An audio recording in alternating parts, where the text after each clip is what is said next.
VIP launch, 500-ലധികം പേർക്ക് ഭക്ഷണം കഴിക്കാനുള്ള ഡൈനിങ് ഹാൾ, വിശാലമായ ആംഫി തിയേറ്റർ, 200-ലധികം വണ്ടികൾക്കുള്ള പാർക്കിംഗ് ഏരിയ, 300-ഓളം സീറ്റുകളുള്ള റോയൽ ഗസിബോ, 7 ലക്ഷറി സ്യൂട്ട് റൂംസും. Contact now for booking. Pattambi BRCയിൽ സഹവാസ ക്യാമ്പ് ആരംഭിച്ചു. 2 ദിവസങ്ങളിലായാണ് ക്യാമ്പ് നടക്കുന്നത്. Pattambi block panchayat president AP Ramadas camp ഉദ്ഘാടനം ചെയ്തു. പൊതുവിദ്യാഭ്യാസ വകുപ്പും സമഗ്ര ശിക്ഷ കേരളയും സംയുക്തമായാണ് പട്ടാമ്പി BRCയിൽ ഭിന്നശേഷിക്കാരായ കുട്ടികൾക്കായി അൻപോടെ എന്ന പേരിൽ ദ്വിദിന സഹവാസ ക്യാമ്പ് സംഘടിപ്പിച്ചിരിക്കുന്നത്.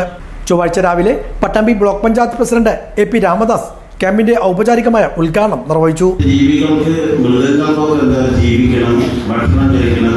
ഒരു പശുവിനെ നമ്മളൊക്കെ എടുത്ത് നോക്കിയിട്ടുണ്ടെങ്കിൽ അത് കൃത്യമായും അതിൻ്റെ ഭക്ഷണത്തിന് വേണ്ടി എവിടുന്ന് അത് കിട്ടണമെന്ന് ഒരു ചിന്തയുള്ളൂ.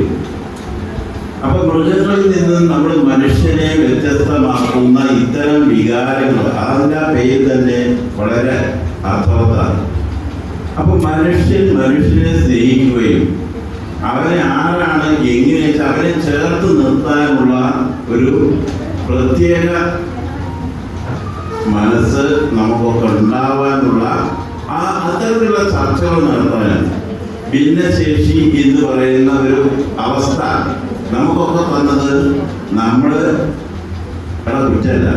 പക്ഷെ നമുക്കതില്ല. നമ്മുടെ സമൂഹത്തില് എല്ലാ ശേഷിയും ഉള്ള ആളുകൾ മനുഷ്യര് ഇല്ല എന്ന് പറയാം. അപ്പൊ നമുക്കുള്ള ശേഷി നമ്മൾ കൃത്യമായി ഈ സമൂഹത്തിന് വേണ്ടിയും എല്ലാവരോടും കൂടി ചേർന്ന് നിന്നുകൊണ്ട് ഒരാള് വളരെ ശാരീരികമായി എന്തെങ്കിലുമൊക്കെ ഒരു കുറവുണ്ടെങ്കിൽ ആ കുറവ് പരിഹരിച്ച് കൊടുക്കേണ്ട ബാധ്യത സമൂഹത്തിനുണ്ട്. അതിൻ്റെ അടിസ്ഥാനത്തിലാണ് ഇത്തരത്തിലുള്ള ക്യാമ്പുകൾ നമ്മൾ സംഘടിപ്പിക്കാനും എല്ലാവരെയും ചേർത്ത് നിർത്തുന്ന എല്ലാ ആളുകളും സമൂഹത്തിൽ ഒരുപോലെയാണ് എന്ന് തിരിച്ചറിവ് ഉണ്ടാക്കുന്നതിനാണ് ഇത്തരത്തിലുള്ള ക്യാമ്പുകൾ. പരിസ്ഥിതി പ്രവർത്തകയും മുളയുടെ തോഴിയുമായ നൈന ഫെബിൻ മുഖ്യാതിഥിയായി. Block project coordinator VP Manoj, trainer TK Smitha, Pattambi government UP school പ്രധാനാധ്യാപകൻ Moideenkutty, special educator ON Sindhu, PN Parameswaran തുടങ്ങിയവരും പങ്കെടുത്ത് സംസാരിച്ചു. ചേക്കുട്ടി പാവമരം, കളിമൂലകൾ, ചിത്രരചനാമൂലകൾ, പപ്പറ്റ് നിർമ്മാണം, പെൻ സ്റ്റാൻഡ് നിർമ്മാണം, പഠനമൂലകൾ, ശാസ്ത്ര പരീക്ഷണങ്ങൾ, പുഴയെ അറിയാം, പ്രാദേശിക പഠനയാത്രകൾ എന്നിവയെല്ലാം ക്യാമ്പിന്റെ ഭാഗമായി നടക്കുന്നുണ്ട്.